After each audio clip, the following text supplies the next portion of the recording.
Namaskar.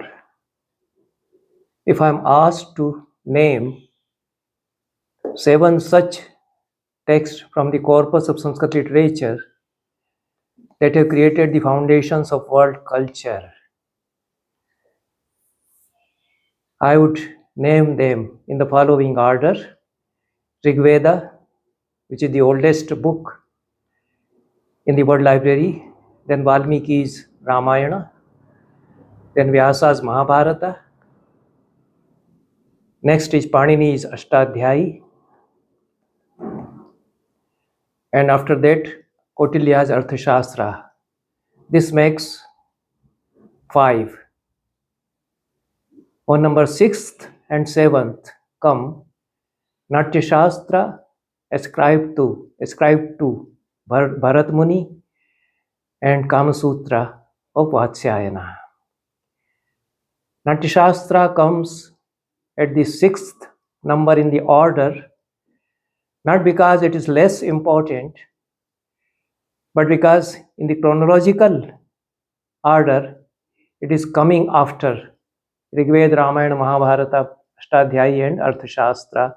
The text as we have it, the text as known by the name of Bharat Muni, in the historical or chronological order would come after these 5 texts. Nāṭyaśāstra is a text like Rig Veda, Ramayana and Mahābhārata that has cast an everlasting influence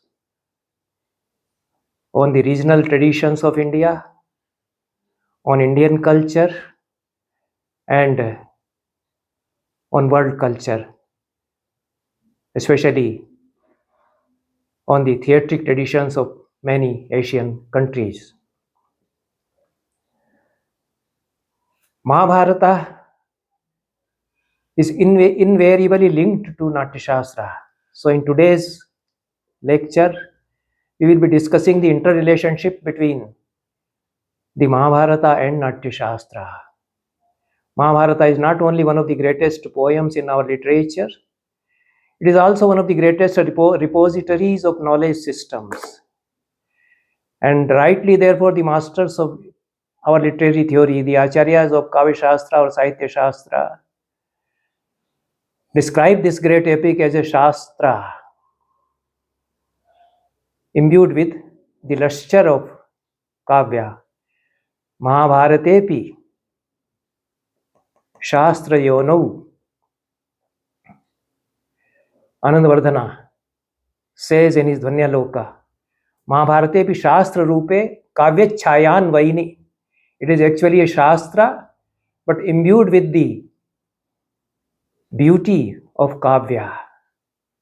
So it is both Shastra and Kavya. It is both a text on knowledge systems and poetry. Mahābhārata has also served as an everlasting source for various knowledge systems. It has enriched and sustained knowledge systems. And Nāṭyaśāstra is one of the knowledge systems which derives sources from the Mahābhārata. Nāṭyaśāstra, of course, is the most voluminous text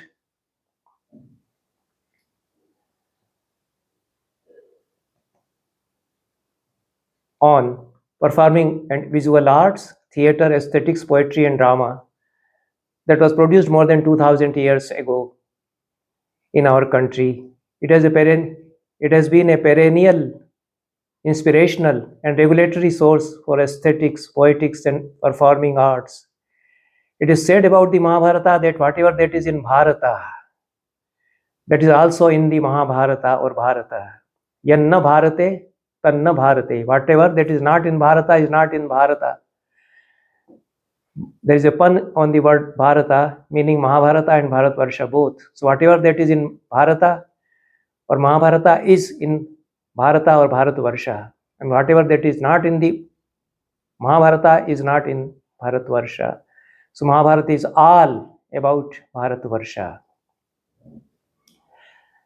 And that Mahabharata has everything related to value systems, the four values, Purusharthas. So it is said in the Mahabharata itself in Adi Parvan, Dharme charthe cha kame cha mokshe cha Bharatarshava, yadi hasti tadanyatra yanne hasti na tat kvachit. Whatever that is here on Dharma, Artha, Kama and Moksha, you will find it elsewhere as well. But whatever that is not here, you may not find it elsewhere too.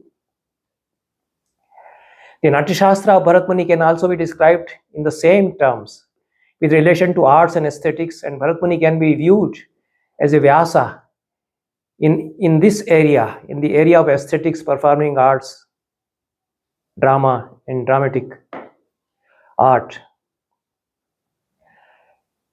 Mahabharata is known as a fifth Veda, so is Natya Veda. Natya is also the fifth Veda as believed in the tradition of Nāṭyaśāstra. Therefore, the Mahabharata and the Nāṭyaśāstra, both of them belong to that rare category of Indian classics that have contributed to overall growth of our culture and growth of development of world culture. Mahabharata is also known as Itihasa. Now, Nāṭyaśāstra talks of Itihasa. Natya Veda has Itihasa. Nāṭyaśāstra says that Natya Veda is created by Brahma in the beginning, was joined with Itihasa, Setihasa. So Itihasa had to be assimilated in the creative process of Natya Veda. Natya as a knowledge system. The Itihasa had to be assimilated in the creative process, and European scholars like Dr. Keith have suggested that epics might have played an important role in giving shape to the dramatic activities or in building up a theatre in ancient India. And there are other European scholars also like Hillebrand and Kono, who had hinted upon the secular origin of drama in India. And according to them, a popular mime existed at the earliest stage of the origination of Natya Veda or theatre in India, which together with epics like Ramayana and Mahābhārata lies at the roots of Sanskrit drama.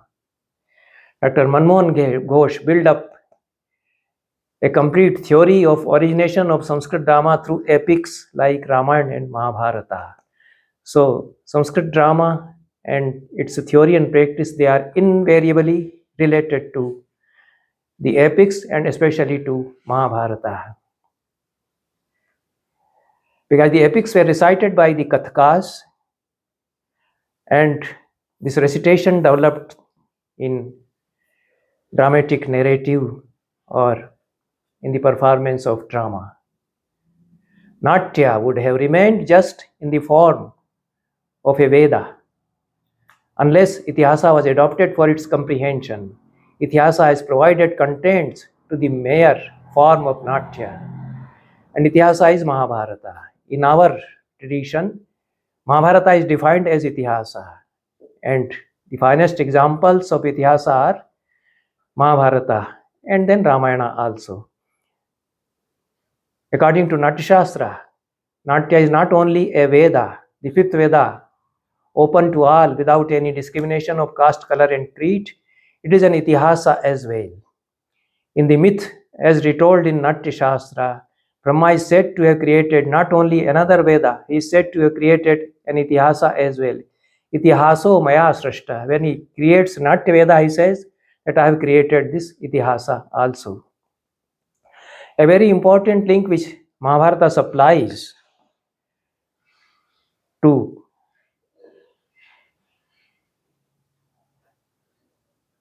know the history of Natya in India is its description of Indra Maha, festival of Indra, and Jarjarpūjana. These are described in Mahābhārata.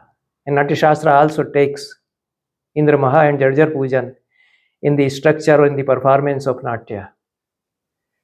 Festival of Indra, which is called Indra Maha or Indrotsav, has been described in the Adi Parvan of Mahābhārata in the story of King Uparichara Vasu, Uparicharya Vasu became one of the ardent devotees of Indra, and Indra also showered favors on him. He presented his banner staff, his dhwaja, which symbolizes his vajra, his scepter. To the king, he presented it, his banner staff, that is Indra dhwaja, and this banner staff was a symbol of liaison between the man and the god. And it was supposed to help the king in ruling his state as well as work for the welfare of his subjects. And there is an Jarjara or Indradhvaja in the performance of Natyas also, which is supposed to regulate the performance and to control the unruly audiences also. The king entered his kingdom. King Uparicharvasu entered his kingdom with the staff given by Indra, with celebrations, and organized a festival to mark the arrival of Indra's gift, which is banner staff of Indra, Indradhvaja. It was in the black fortnight of the month of Margashirsha that he performed a great yajna, which was Indra Maha. This led to the initiation of the tradition of celebrating Indra Maha on that particular day, and kings adopted the festival of Indra or Indra Maha as a state festival. So this was the tradition of organizing Indrotsav or Indra Maha. And like King Uparicharvasu, the other kings also, they would get a bamboo staff and then enter with it in the kingdom with great pomp and show. The staff was decorated with clothes, with colored clothes, and worshipped with flowers, etc. Its height should be 32 kishku. That is, by calculation, comes to 48 feet. So this is the story of Uparicharya Vasu described in the Adi Parvan of the Mahābhārata, and the practice of Indra Maha started like this. The consecration ceremony involved erecting the staff straight on the ground, offering foods to the Brahmins, and presentation of music, songs, and dances around the Indradhvaj or Indra's banner staff. So King Uparicharya Vasu performed the ceremony of installation and consecration of Indra's banner staff in his kingdom, and then organized festivities around it. Indra was extremely pleased, and appearing personally on the scene, proclaimed that those kings who would organize his festival in this way would be all blessed and would remain always happy. Margashirshe Maharaja Puru Pakshe Mahamakam Tata Pravati Chadyapi Yashte Kshitip Sattamahi Pravesha Krite Rajan Yatha Tena Pravartita, etc. This is in the Gita Press edition, 63rd Adhyaya of Adi Parvan. In Pune edition, Bori edition, it is 57th chapter or Adhyaya from the Adi Parvan. So Mahābhārata describes festivities organized on the occasion of Indra Maha, which comes in the month of Margashirsha, and all the other kings adopted this Indra Maha. In this way, the festival was continuing until Krishna suggested to the people of Vrindavana that instead of celebrating Indra Mahotsav, we should organize Giri Maha. We should worship this mountain Govardhan, which is our shelter. But even after that, the practice of Indra Maha, organizing Indrotsav, continued by and large in most of the parts of India, even in South, in Tamil Nadu and other parts of the country, even in Manipur or Assam. This Indradhvaja in Lai Harauba, Bare Chahariya Bhavna, in all the theatres of Northeast in India also. So this Indradhvaja festival percolated the whole length and breadth of the country. And it was a great tradition. It could not be put to an end even after Krishna started the Giri Maha. Kalidasa has referred to the Puruhuta Dhvaja. Puruhuta Dhvaja also means Indra Dhvaja or Indra Mahotsava. Music and dance obviously formed the parts of the festivities. They were interlinked with the theatre performance. Khonda, who is one of the great scholars of Sanskrit from Holland, He suggests that Indra Maha is one of the roots of classical drama. The idea of linking Indra festival with the theatre of India has come from the Naṭyaśāstra itself. And therefore, Naṭyaśāstra is linked to Mahābhārata that way. Describing the right occasion for the performance of the play, Brahma tells Bharata, Mahanayam prayogasya samaya sampastita, ayam dhvaja mahashriman mahendrasya pravartate. Now this great occasion for performance has arrived. This Dhvaja Maha, Indra Maha, the festival of banner staff Indra is being celebrated. So you give the performance of the premium show of your play Samudra Manthan Samavakara on this occasion. This was suggested to Bharat Muni, and this was a great performance given by Bharat Muni, the author of Naṭyaśāstra and a great theatre personality also, on the occasion of Indra Mahotsava. So this passage in Naṭyaśāstra shows that the famous festival of Indra was deemed to be a proper occasion for producing a play. This episode is very important to know the links of the origin and development of theatre in India. Because Bharat Muni says that I performed my first play on the occasion of Indra festival. Gods were pleased. They gave me gifts. I performed Nandi, and then I performed the Samudra Manthan Samavakara, which was on that occasion was disrupted, of course, but that led to a series of other performances, and other plays were also performed in the line. So the link between the festival of Indra and Natya and development of Natya and Naṭyaśāstra became a firm bond to the occasion on the Indra festival, and after this, Indra, satisfied with the performance, kindly gave his dhvaja to Bharat Muni. So, Pritastu Prathamam Shakro Dattavan Swam Dhvajam Shubham.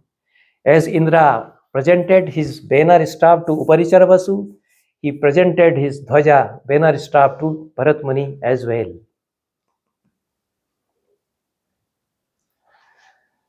Mahābhārata describes the performance of dances and festivals around Yupa, which is also a staff, Yupa Stambha, and around it dances and songs are being presented in the description of the king Dilipa's Yajna. It occurs in the Mahābhārata, the description of Dilipa's Yajna in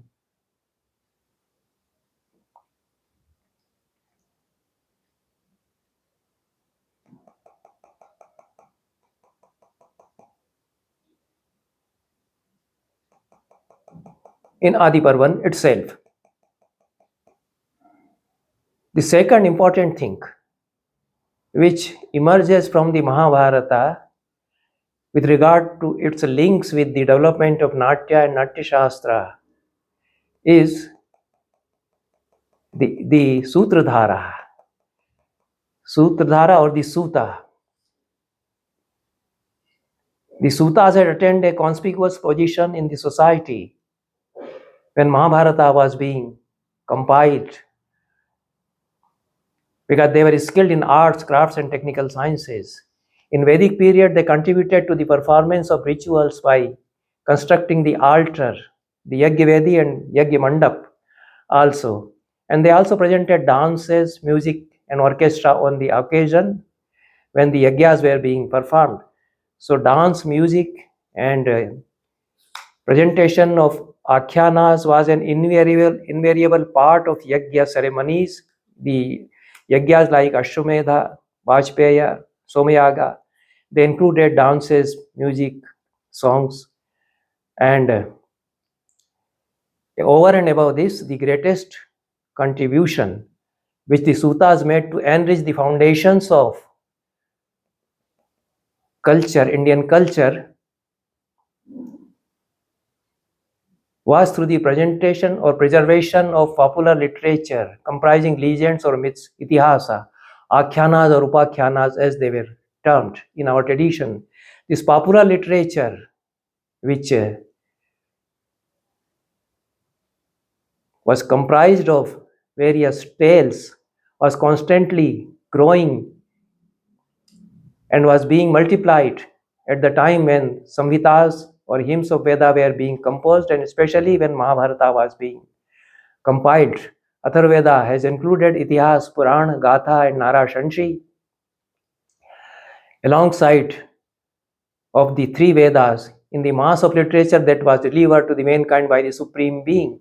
The Sūtas arduously pursued the great task of preserving, collecting, and expanding the Purana literature or the Akhyana literature, and for this they were treated like sages or rishis. The Sūta invited for the consecration of the altar on the occasion of Nagyagya in the Mahābhārata, which is described in the Adi Parvan.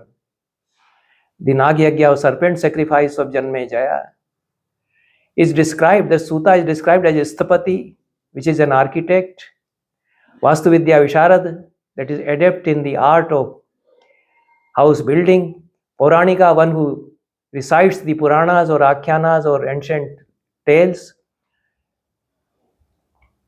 And the epithets of Sūta and Sūtradhāra have also been used for the same person. Sthapatir Buddhi Sampannah, Vastuvidya Visharada, Ityabravit Sūtradhāra Sūta Pauranikas Tatha. He is called Sthapati, Buddhi Sampanna, Vastuvidya Visharada, Sūta, Pauranik, etc. So ascribing so many epithets to one single person indicates how much honorable Sūtas had become by their active and constructive role in various fields. The Mahabharata also informs that Sūtas had founded a city called Champa for their residence. So that became a city of the Sūtas, and Karna, being a Sūta, was coronated as the king of that Angadesh, which has the kingdom of Champa. The Mahabharata confirms that Sūtas were called Sūtradhāras also, because they held a measuring cord, sutra, in their hands for measurement of the site for construction of Yagyavedi or Yagyamandapa. Nāṭyaśāstra refers to the Sūtradhāra in the same way. He holds a measuring cord, sutra in his hand, therefore he is Sūtradhāra. And later on he becomes the Sūtradhāra for theatre. So the same Sūta is Sūtradhāra. And the same Sūtradhāra who holds a measurement cord in his hands and measures the architectural sites comes in the theatre as Sūtradhāra for drama as well. Vishakdatta's play is there, Mudra Rakshasa. It refers to Sūtradhāra Daruvarman, who was engaged for constructing gates in the city of Pataliputra. Sūtas were a class engaged in various professions. They were jack of all trades. And they were masters also. They presented the Puranas. Sūta Muni is said to have presented all the 18 Puranas as well in the Mahabharata before the 88,000 sages in the Naimisharanya. So, Sūtas contributed to the foundations of Indian culture enormously. So, Sūtas were narrating the Akhyanas and Upakhyanas. And Mahabharata describes the Upakhyanas as well, and Mahabharata is Akhyana also. So the tradition of narration develops into dramatic narrative, and then it develops into full-fledged drama. So Manmohan Ghosha described the 4 stages of development of ancient Indian theatre. The first stage is recital of epics by Sūtradhāra in verse. Then explanation of the verses in prose by the same person. Then splitting the narrative in dialogues and supplying the missing links of the dialogues by the words so and so said, Yudhishthir Uvacha, Bhima Uvacha. This structure is adopted in the epics also, especially in the Mahabharata. So Mahabharata itself become a dramatic narrative because dialogues are there and the dialogues are being described in a dramatic way. And then the 4th stage comes when the songs and music are added to it so that it becomes a dramatic performance. So the Sūta, who was a professional reciter of the epics, becomes the Sūtradhāra of Sanskrit drama, and the description of Sūta in the Mahabharata is noticeable here And Sthapati is the master architect, and under him Sūtradhāra used to work. This was the tradition described in the works of architecture. And sometimes the prologue of Sanskrit drama is also called Sthapana because it is presented by the Sthapati. So Sthapati also heralds the beginning of Sanskrit drama, particularly in Bhasa's plays. There is no word Sūtradhāra, he is Sthapati. The word Sūtradhāra also occurs in some of the plays by Bhasas, but the prologue is called Sthapana. Sthapana is done by the Sthapati. And this Sthapati is Shilpagrama Vetta. Nilkantha in his commentary on the verse which I have recited, Sthapatir Buddhi Sampanna Vastu Vidya Visharada, Nilkantha commenting on it says that this Sthapati is Shilpagrama Vetta. He is master of all the Shilpas.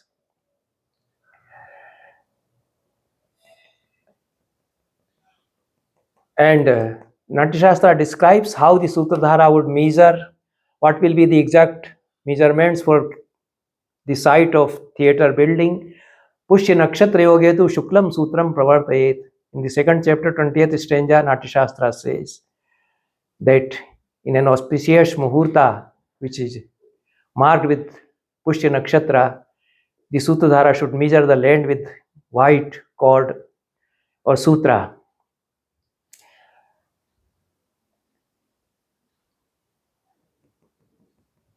So in order to make the recitations which Sūta and Sūtradhāra was also giving, apart from his role as an architect, he employed Kushilavas. Kushilavas are the singers. So they started singing some of the portions of the narrative. So in this way, the narrative became dramatic and more effective. And Bhoja describes how this led to the development of theatre, because then a Granthika joins. The Akhyanas and Upakhyanas are being recited verbatim by those who know them by heart. But at the same time, one person joins the troupe. He holds a volume manuscript in his hands, and he also recites the text. He was called Granthika. So Bhoja says, Bhoja defines the difference between Akhyan and Upakhyana. He says that an Upakhyana comes as a secondary tale in an Akhyana like Mahābhārata, like Nalopakhyana, Savitrupakhyaنا, or Shodash Rajopakhyana. Nala Savitri Shodash Rajopacharavat Prabandhanta. Mahābhārata is a meta discourse or a great epic prabandha, and it is an Akhyana. And a secondary tale which comes as a discourse between two characters in that Akhyana is Upakhyana. It is, the discourse is given for Prabodha, to convince the other person by a speaker. Anya Prabodhanartham yadupakhyati tad upakhyanam. It becomes an Upakhyana. And that same Upakhyana again becomes Akhyana when a Granthika recites it separately, independently from the Grantha. So Granthika is a person who reads out and recites the text of the Upakhyana from the volume he holds in his hands. Actually, they are all one person, Sūta, Sūtradhāra and Granthika. Suta becomes Sūtradhāra, Sūtradhāra becomes Granthika when he holds a text and recites the Upakhyana out of the text. Patanjali in his Mahābhārata describes Granthika reciting an epic narrative from the text. In Mahābhārata, Patanjali describes various types of performers, Shobhanikas, who display the painted curtains. Then a Granthika, he recites some Akhyana some story from the Grantha. Kansam ghatyati tyukte kansavadam achashteti pratiyate. Patanjali says, Granthika is reading from the text, and people who are listening, it's a dramatic kind of performance when he recites the text from the Grantha also, and people are asking how far he has gone. Then some person who has been present in the performance from the beginning, he says, Kansam ghatayati. He is describing the narrative of the killing of Kansa. So he is making the Kansa being killed.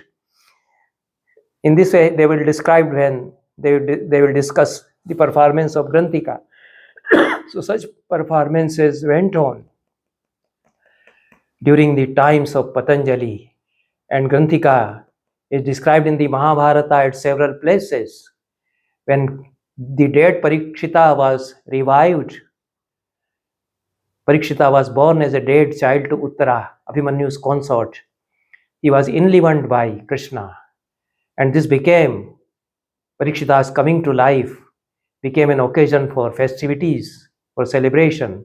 And Granthika joined the gathering of the Sūtas, Magadhas, Nartakas, who came to present the performance to mark the event. And Granthikas frequented various occasions in the Mahābhārata.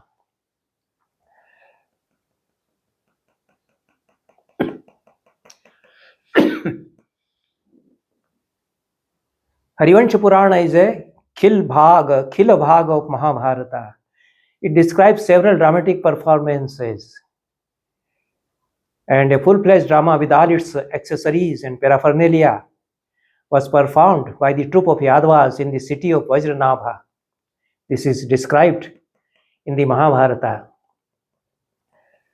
And the word Nataka also occurs in the Mahābhārata. Nataka vividha kavya katha khyayikash tatha. In the Sabha Parvan, in the Yajna of Yudhishthira, various Natakas and Kavyas, Kathas, Akhyayikas are being performed. In other Parvans also, there are copious references to such performances. And in the troupe or the repertoire which gave performance in the city of Vajranabha, the demon, a Nata called Bhadra was engaged to guide them in the performance because they were not professional actors. They were actors in disguise. They actually wanted to kill the demon Vajranabha. But it was all a fake drama and a dramatic performance to cheat Vajranabha, the demon, because he was to be killed. He has terrorized the whole world. So this device was planned by Krishna and Indra, and a Nata Bhadra was sent with the troop. So he directed two performances. One is based on Ramayana theme, and other one is Kovera Rambha Abhisara. The name of the play is also given, Kovera Rambha Abhisara. It is love between a Gandharva and the celestial nymph Apsara Rambha. So the people of Vajranabhapura, the city of the demon Vajranabha, were so much enamored and enthralled by the performances that they showed gifts on the troop which was giving performances. And Pradyumna was the hero of the troop. Samba became the Vidushaka or clown, and Gada Gada is also the son, one of the sons of Krishna, like Pradyumna and Samba. So they performed the Ramayana play, and they enacted the roles of Dashratha, Shanta, Rishishanga, Rama and Lakshmana. All these characters are described in the Harivansha Purana. So this Ramayana plays, the first Ram Lila ever performed in the history, is accounted, its account is given in Harivansha Purana, which is a part of Mahābhārata. And the second play which this troupe gave was Kovera Rambha Abhisara, on the love between Kubera's son and Rambha. Harivansha Purana also refers to the festival of Pindaraka Kshetra, where Apsaras came down to perform the deeds of Krishna. So Ram Leela and Krishna Leela both have started in the BC era, and Mahābhārata together with Harivansh Purana, gives vivid descriptions of Ram Leela. Another very important link which Mahābhārata gives to mark the development of theatre in India, ancient Indian theatre, is its a reference to Puttalakas or puppets. There are references to puppets in the Mahābhārata, and the puppets were run by a cord, by a person who holds the cord. He was making the puppet dance. So the puppet dance is described in the Mahābhārata. Yatha darumayi yosha narvir samahita irayatyanga mangani tatha rajan nimah praja. Darumayi yosha is the female puppet, and it is made to dance by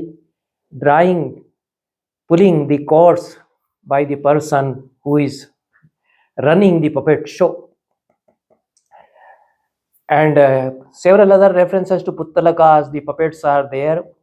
The Princess Uttara in the city of Virata requested Arjuna to bring the clothes or garments for her Puttalakas. She is playing with the Puttalakas or puppets. And this Yatha Darumai Yosha, this description occurs in the 1 Parvan of Mahābhārata in the 31st Adhyaya. Sutta Prota Darumai Yosha, this reference also occurs in the same Adhyaya. So, Pichel was one of the scholars of Sanskrit who suggested that this is the origin of Sanskrit drama from the puppet show. But his theory was later on discarded and it was not accepted. There are other scholars say that there was a tradition of Chaya Natakas, shadow plays, and there is a tradition of shadow plays or Chaya Natakas in Sanskrit also. But that also cannot explain the origin of Sanskrit drama. The tradition of puppet shows and the tradition of shadow plays, Chaya Natakas, continued parallelly to the development of the great tradition of classical theatre, which has already started with Rigveda and Mahābhārata, had supplied the missing links. So, Chaya Nataka is also described in the Mahābhārata. Explaining the word Rupopajivanam, Nilkantha, the commentator, says that Rupopajivanam is Jala Mandapika, and Yatra Sukshma Vastram Vyavadhaya Charma Mayahi Akarehi Raja Matyadinam Chaya Pradarshyante. This is the description of shadow play, explaining the word Rupopajivanam. So Rupopajivanam is a kind of performance given by some natas who are performing a shadow play. So they are performing a play through shadows. Shadows are reflected on a white piece of cloth. So this is Sūtradhāra, and then Granthika, who has also emerged in the Mahābhārata. So they herald the great beginnings of Indian theatre, and in this way, Mahābhārata and Nāṭyaśāstra, they have very close relationship. Mahābhārata also describes various other occasions for the performance of plays.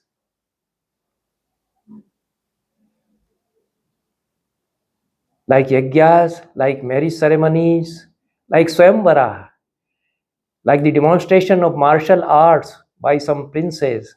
These are various occasions for the performance of music, songs, and other performing arts also. Yudhishthira organized a Dana Mahotsav. Natas and Nartakas came there in the Ashram Vasika Parva, chapter 20th, it is described. And in Adi Parvan of Mahābhārata, the festival around the Revataka Parvata, when Krishna starts his journey from Dwarka to Hastinapur, he makes an encampment in the area of Revataka Parvata, and there are festivities around the mountain, and Geet and Nritya Sangeeta were performed. So Mahābhārata supplies another missing link of the development of theatre, drama, and Natya and Nāṭyaśāstra by its description of Samajas. Samajas are described in the Mahābhārata, and Samaja is an institution in itself, and the word Samajika comes from Samaja. Samajika is an ideal spectator of Sanskrit drama. It is equivalent to Saradaya, and it shows that the experience of theatre manifests collectively in the assembly of connoisseurs.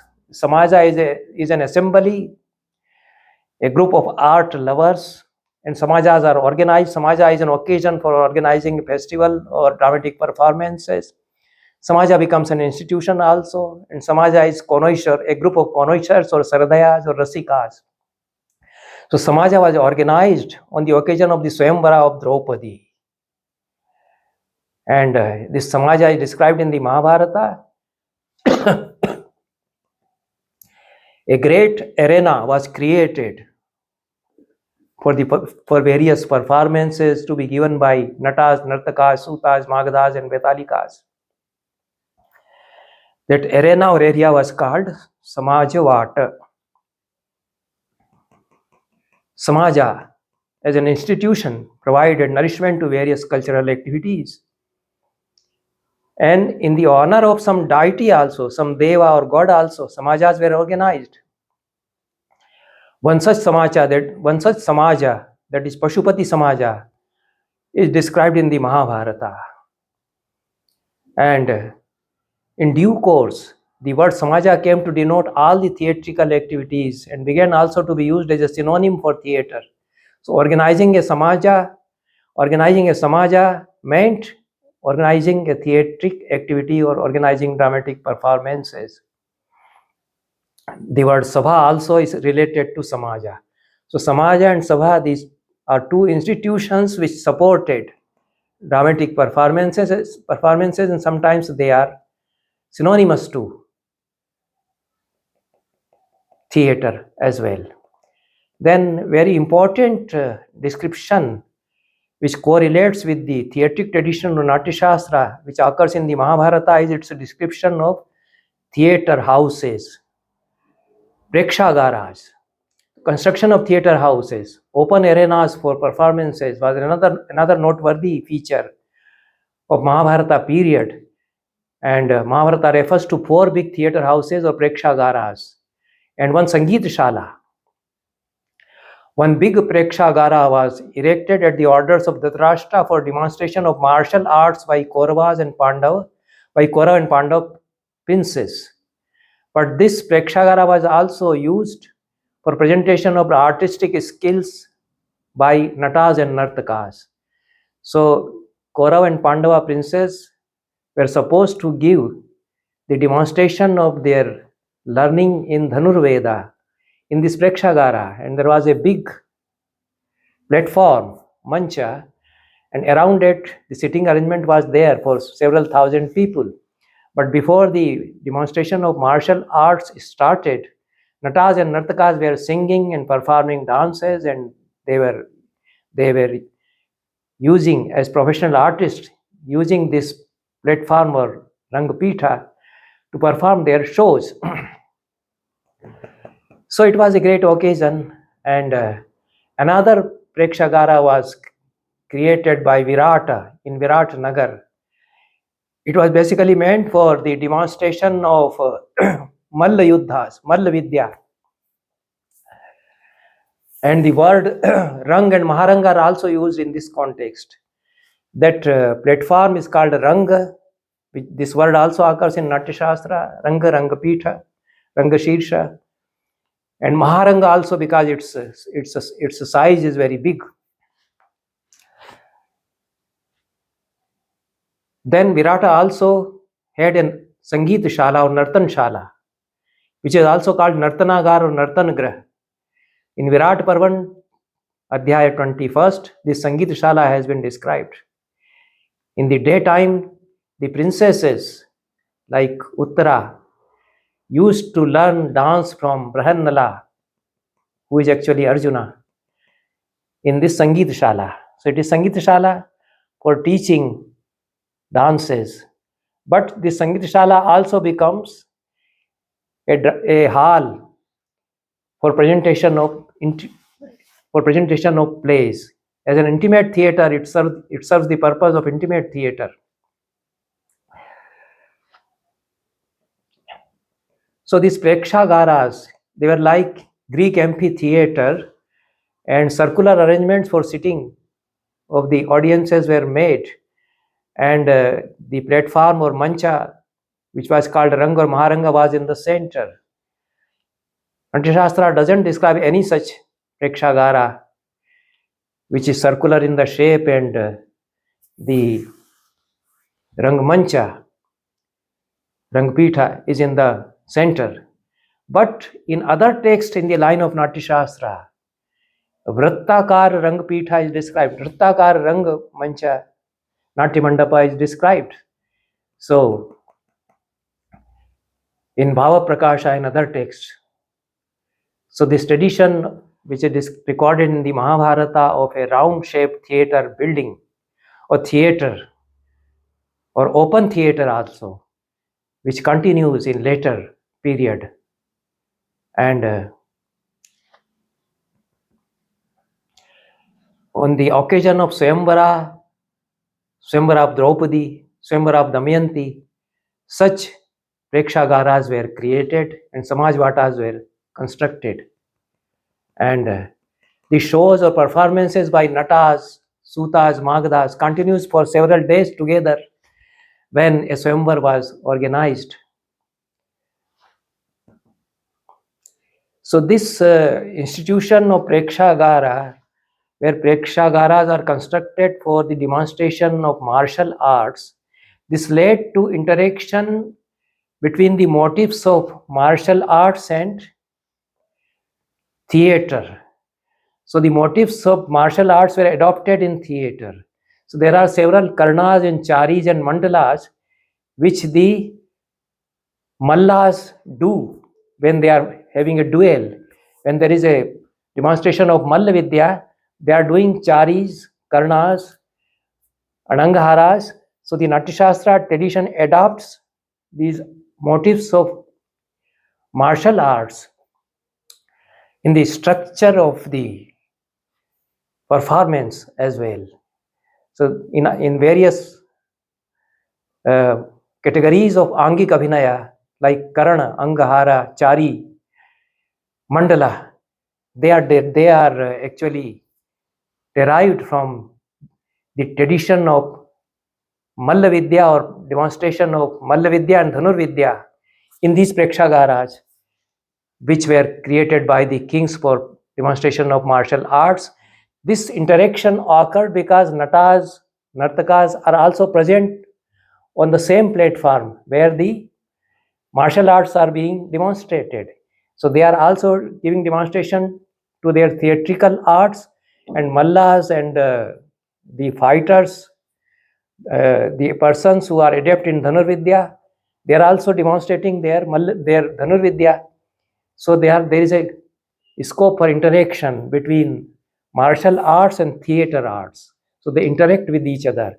It is two-way give and take, because in martial arts also, when music and songs are adopted, even in actual war, it goes in a theatrical manner. Sometimes they also had a dance performance when the Mahābhārata war is going on. In Karna Parva, it is said that a dance recital was given in the Yuddha Bhumi itself. So it was all like theatre to them, fighting the great war also. So theatre became a great war. The great war became a theatre in the Mahābhārata because the whole world is theatre. So in this way, Mahābhārata describes various facets of the development of Indian theatre and provides various links to Nāṭyaśāstra for the development of theatre. And both the texts are quite interrelated. And there are other texts which supply the missing links. And Mahābhārata contributes to the development of aesthetics and the theory of drama also, because there are several technical terms in the Mahābhārata related to music, dance, and theatre, and aesthetics also. So evolution of aesthetic concepts is also in the Mahābhārata, because laya, sthana, raga, musical system, musical instruments, And some other terms of Gandharva Veda like Nyaya, Pramana, Layasthana, Shamya, Tala, Soshtav, they are described in the Mahābhārata. When Arjuna learns music, musicology, dance from Chitrasena, Indra suggests to Arjuna that you learn music and dance from the Gandharvas because it will serve some purpose for you.